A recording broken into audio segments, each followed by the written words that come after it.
Shalom, shalom, bem-vindo!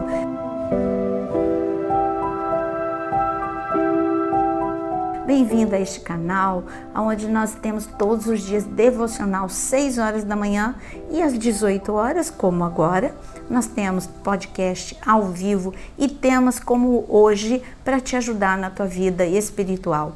O tema hoje é como saber se eu estou sofrendo um ataque espiritual. Eu dividi em 6 pontos para ficar bem prático, bem didático, um vídeo rápido e de fácil aplicação para você não ter nenhum tipo de ataque espiritual sobre a sua vida e, se você vier a sofrer, saber como agir e reagir. O primeiro ataque que você pode identificar é a opressão. Opressão não é possessão. A opressão é quando você sente, é como a palavra mesmo diz, uma pressão do mundo espiritual sobre as suas emoções, sobre a sua vida espiritual ou sobre o seu corpo. Vamos em ordem. No corpo, você pode sentir dor de cabeça inexplicável. Aquele tipo de dor de cabeça que nenhum exame, nenhum médico diz para você qual é a causa, porque tem dor de cabeça com causa física e você precisa tratar. Mas se os médicos não descobrem, então tenha certeza, você pode estar sofrendo um ataque espiritual e você tem que orar. Ou quando você começa a ler a palavra ou ouvir a palavra e sente náusea. Isso também é um sinal de opressão. Ainda estou no ponto 1, opressão. A opressão também é quando você parece que você não é você mesmo. Você se descontrola de uma tal forma que não é um descontrole emocional qualquer. É um descontrole para matar, para ferir, para destruir. Como era o caso do gadareno, que aí é uma possessão. Ou como era o caso de Saul, que era uma opressão. Possessão, aí já é um controle total das trevas. Mas hoje nós não estamos falando sobre possessão, estamos falando sobre opressão.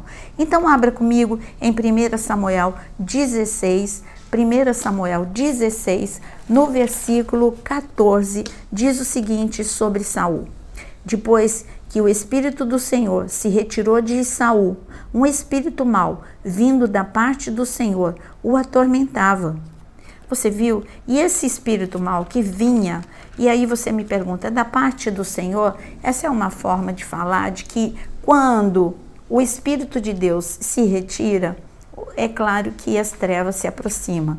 Então, quando Saul ficava oprimido, ele tinha atitudes, primeiro, ele ficava perturbado, irado, ele mesmo não conseguia, ele não se aguentava, ele só sentia alívio quando a harpa de Davi tocava.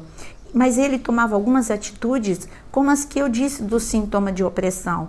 Ele queria jogar a lança contra Davi para matar, ou contra o seu filho para matar. Isso não é normal. Isso são sintomas de uma grande opressão, de uma pessoa que um dia já foi visitada por Deus, mas por desobediência, o Espírito de Deus se afastou de Saul. Esse é o primeiro sinal de que você está sendo atacado pelas trevas. Meu exemplo não fica só em Saul. Lembra de Nabal, o marido de Abigail? Essa história está em 1 Samuel, capítulo 25, versículo 25. Ele era um homem mau, ele tinha problema de caráter? Tinha. Ele tinha problema emocional? Tinha. Mas ele também era um homem oprimido. Ele foi usado pelas trevas para provocar Davi. Porque quando você tem um problema emocional, as trevas podem acentuar esse seu problema para destruição, que seria autodestruição, a tua destruição, ou a destruição de outros ao seu redor. Segundo sintoma de que você está sendo atacado pelas trevas são pensamentos obsessivos. E para isso, eu gostaria que você abrisse em Mateus capítulo 2, para você entender o que é um pensamento obsessivo. Dessa vez, o nosso exemplo é Herodes o Grande.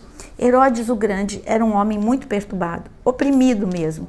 Ele era um homem rico, poderoso, um homem que era honrado por muitas pessoas, mas ele era um homem que era oprimido.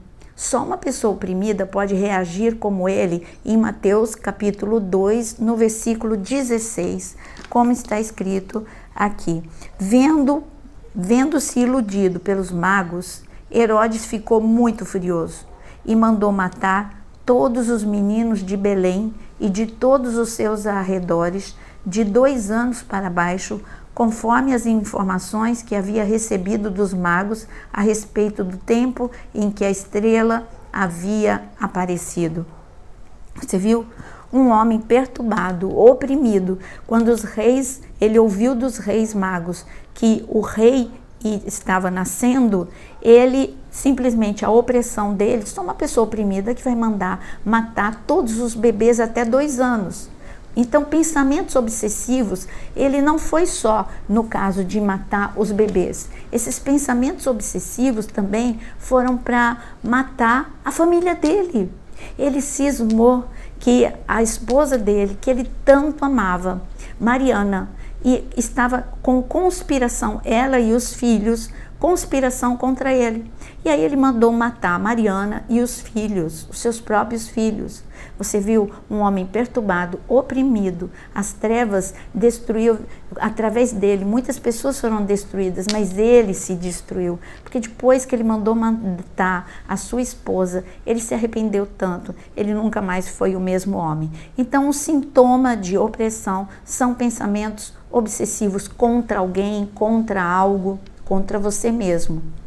Terceiro sintoma de que você está sendo atacado pelo reino espiritual, o terror noturno. É normal você ter sonhos bons e sonhos maus. Faz parte, dependendo daquilo que você viu, é o teu inconsciente.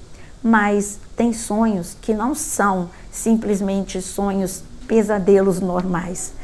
A gente tem que chamar de terror noturno. Esse terror noturno é tão violento que parece que você realmente viveu aquilo. É aquele sintoma de que você está no meio do sonho, você quer falar o nome de Jesus, parece que a tua boca está sendo presa, você não consegue liberar o nome de Jesus. Quando você acorda, você está com o teu coração acelerado, parece que tudo foi verdadeiro. Então, esse é o terror noturno. E contra o terror noturno, Deus nos ensina a orar o Salmo 91, que é nós declararmos o Salmo 91. Mas eu quero dar um exemplo de terror noturno na Bíblia. Em Jó 4, o livro de Jó, nós já estamos indo para o nosso final, tá? Fica até o final para você saber todos. Jó, capítulo 4, veja o que ele diz no versículo 12. Uma palavra me foi trazida em segredo, os meus ouvidos perceberam o sussurro dela, entre pensamentos de visões noturnas, quando o sono profundo cai sobre as pessoas, sobrevieram-me o espanto e o tremor, e todos meus ossos estremeceram. Então o Espírito passou por diante de mim, e se arrepiaram os cabelos do meu corpo. Ele parou, mas não reconhecia sua aparência. Um vulto estava diante dos meus olhos. Houve silêncio. Gente, é um terror, não é? Foi esse terror que Jó viveu. Então, e você sabe que Jó estava sendo atacado pelas trevas. Então, este é outro sintoma de que você está sendo atacado pelas trevas. Outro sintoma de que você está sendo atacado pelas trevas. Hábitos pecaminosos, prisões, que são os verdadeiros laços do passarinheiro. Mais uma vez, eu estou falando do Salmo 91. Que no Salmo 91, você sabe que está escrito que Deus te liberte do laço do passarinheiro. São armadilhas mesmo para você ficar preso ao pecado e não conseguir sair, não conseguir se libertar do pecado. E este pecado ser uma prisão. Sabe o que está escrito em Gálatas 5, versículo 1? Cristo te libertou. Ele te deu verdadeira liberdade, mas não se coloque de novo em escravidão. Qualquer pecado vai ser uma escravidão na sua vida. O pecado da pornografia, do adultério, da mentira, tudo isso é um ataque das trevas para que você perca, para que você não tenha uma vida vitoriosa, porque prisioneiro do pecado, você não vai poder viver o melhor que Deus quer que você viva. Então, agora o quinto sintoma de que você está sendo atacado pelas trevas é falta de vontade de orar e emoções fragilizadas. Você já reparou a mosca? Para você entender melhor, a mosca ela pousa em feridas, ela pousa também em detritos e ela também pousa em mortos, sobre cadáveres. Então, nós temos um inimigo que é Beelzebu, como Jesus nos apresentou, e Beelzebu, o senhor das moscas. É isso que ele faz. Como é que ele quer, na sua ferida, ele vai pousar. Sabe quando você pensa assim, Deus não me ouve, tá magoado com Deus. Aí você já tem um sentimento de baixa autoestima, de abandono, de orfandade. Aí você para de orar. E então é a mosca que pousou aí na sua ferida, Beelzebu, para que você pare de orar completamente. Esse é um ataque das trevas, desânimo. Ele te separa do melhor de Deus. Então, você precisa se fortalecer para que Beelzebu, o senhor das moscas, não venha sobre as suas feridas e te fragilize e te leve a ser oprimido espiritualmente. O sexto sintoma de opressão é o isolamento de pessoas e de boas influências da sua vida.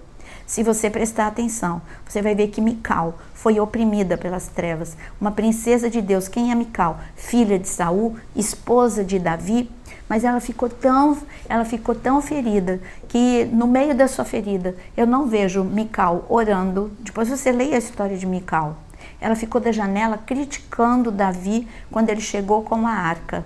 E ali acabou tudo, acabou a vida dela e tinha um decreto de esterilidade sobre a vida dela. Como Mical chegou a esse momento? Ela não buscou o profeta, eu estou mal, eu preciso que você ore por mim. Ela não foi ela mesma orar. Ela se isolou de boas influências, ela não tinha uma amiga que falasse para ela, vamos, eu te levo até a casa de Deus, vamos buscar a presença de Deus. Então isso é uma opressão. Quando você chega à conclusão de que você não confia em ninguém e de que na igreja não é o local onde você encontra a presença de Deus, tenha certeza, este é um plano de astúcia para te separar da presença de Deus.